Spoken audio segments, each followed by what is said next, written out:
IVF ఒక అధునాతన సంతానోత్పత్తి చికిత్స. అనేక దంపతులకు తల్లిదండ్రులు కావాలనే వారి కలను నెరవేర్చుకోవడానికి సహాయపడుతుంది. కవితకు బెయిల్ రావడంపై వ్యంగ్యాస్త్రాలు విసిరారు కేంద్ర హోంశాఖ సహాయ మంత్రి బండి సంజయ్. కాంగ్రెస్ పార్టీకి బీఆర్ఎస్ లాయర్లకు కంగ్రాట్స్ చెప్పారు. కవితకు బెయిల్ రావడం బీఆర్ఎస్ కాంగ్రెస్ సమిష్టి విజయం అంటూ వ్యాఖ్యానించారు. కవితకు బెయిల్ రావడం, కాంగ్రెస్ నేత అభిషేక్ మను సింఘ్వి రాజ్యసభకు వెళ్తుండడం రెండు విశేషాలని కామెంట్ చేశారు. కేసీఆర్ అద్భుతమైన రాజకీయ చతురతకు హ్యాట్స్ ఆఫ్ అంటూ చమత్కరించారు.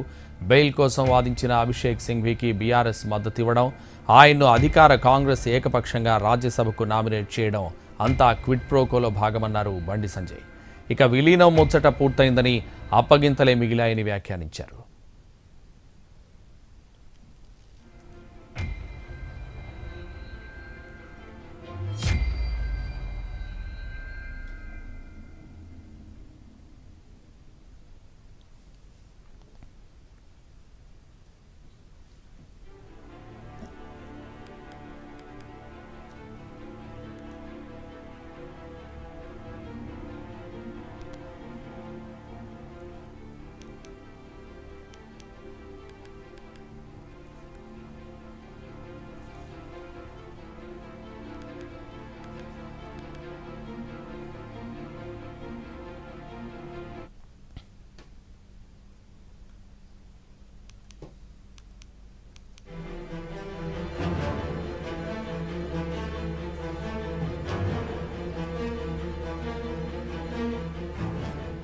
బండి సంజయ్ వ్యాఖ్యలకు కౌంటర్ ఇచ్చారు కేటీఆర్. కేంద్ర హోంశాఖ సహాయ మంత్రిగా ఉన్న వ్యక్తి నుంచి ఇలాంటి వ్యాఖ్యలు సమంజసం కావన్నారు.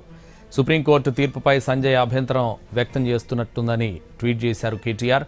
బండి సంజయ్ వ్యాఖ్యలను సుప్రీంకోర్టు ప్రధాన న్యాయమూర్తి కోర్టు ధిక్కార చర్యగా పరిగణించాలని కోరారు కేటీఆర్.